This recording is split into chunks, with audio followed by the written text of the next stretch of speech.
আসসালামু আলাইকুম, আমি ইঞ্জিনিয়ার সৈয়দ মোহাম্মদ মুফাসসাল।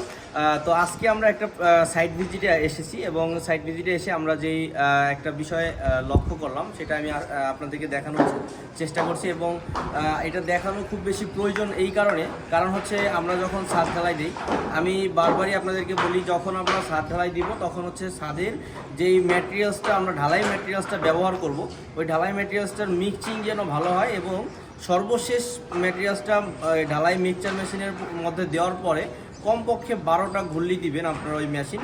12টা ঘুল্লি দিয়ে এবং পানি সঠিকভাবে দিয়ে ম্যাটেরিয়ালসটা যেন ভালোভাবে মিক্সড হয়।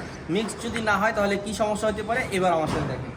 এইখানে দেখতে পাচ্ছেন যে এই যে একটা দেখা যাচ্ছে ঢালাই, এটা বিম ঢালাই দেওয়া হয়েছে, কিন্তু এর পরেও একটু কাছ থেকে দেখো, এরপরেও দেখা যাচ্ছে যে এখান থেকে রড বের হয়ে আছে এবং এটা আপনার একটা মানে ঢালাইটা এখানে ফিনিশিং আসে নাই, এখানে শুকনা ছিল। কারণ হচ্ছে আপনার ঢালাইয়ের যে ম্যাটেরিয়ালসটা আছে এই ম্যাটেরিয়ালসটা যদি শুকনা থাকে, তো শুকনা থাকলে এখানে ভাইব্রেটর মেশিন দিয়ে আপনি যতই কাজ করেন তো সেইখানে ভাইব্রেশন হবে না।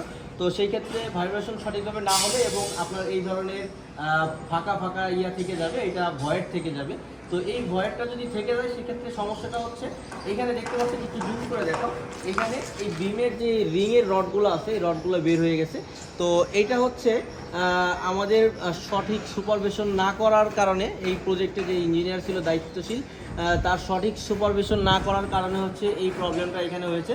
তো এটা হচ্ছে একটা বড় ধরনের ঝুঁকি। আমি আপনারা যারা বাড়ি নির্মাণ করবেন অথবা আপনারা যারা পরবর্তীতে সুপারভিশন করবেন অথবা যারা কাজগুলো মানে আপনারা দেখাশোনা করেন তাদের উদ্দেশ্যে বলতে চাই, এই ধরনের কাজ যেন আপনাদের কোনো বিল্ডিংয়ে না হয়। কারণ হচ্ছে এটা দিয়ে এই ধরনের ফাঁকা যখন থেকে যাবে তখন এই রডে মরিচা ধরবে এবং এই রড আস্তে আস্তে এইখান থেকে এর কার্যক্ষমতা হারিয়ে ফেলবে। মরিচা ধরে আস্তে আস্তে রডটা ক্ষয় হয়ে যাবে। তো সেই ক্ষেত্রে এই রডটা যেই কারণে দেওয়া, যেহেতু এখানে রিংয়ের রডটা বের হয়ে আসে, তো রিংয়ের রডে যদি বাইরের বাতাস পায়, এখন বাতাস পাবে, তারপর হচ্ছে এখানে বৃষ্টি হলে বৃষ্টির যে আর্দ্রতা পাবে, এইগুলো পাওয়ার পরে এখানে এটা মরিচা ধরে রড ক্ষয় হবে।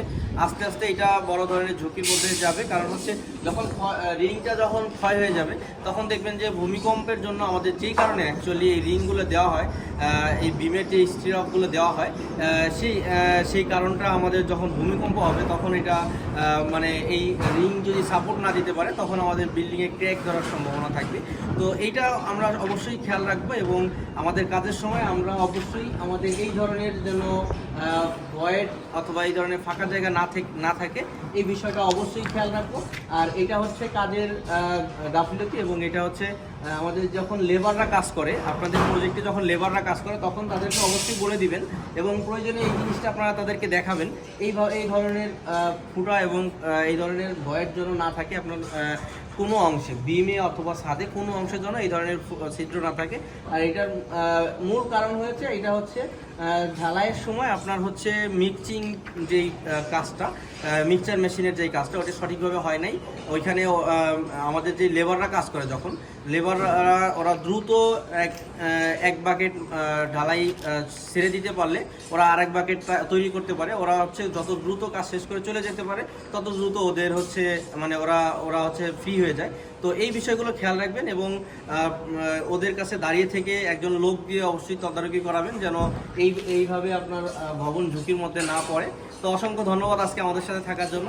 আশা করি আগামীতে অন্য কোনো ভিডিও নিয়ে আপনাদের সাথে দেখা হবে। আর হচ্ছে এই বিষয়টি আপনারা নিজেরাও দেখবেন এবং আপনারা যারা বাড়ি নির্মাণ করবেন আপনাদের সকলকে দেখার সুযোগ করে দেবেন শেয়ার করার মাধ্যমে। তো অসংখ্য ধন্যবাদ আমার সাথে থাকার জন্য। আসসালামু আলাইকুম।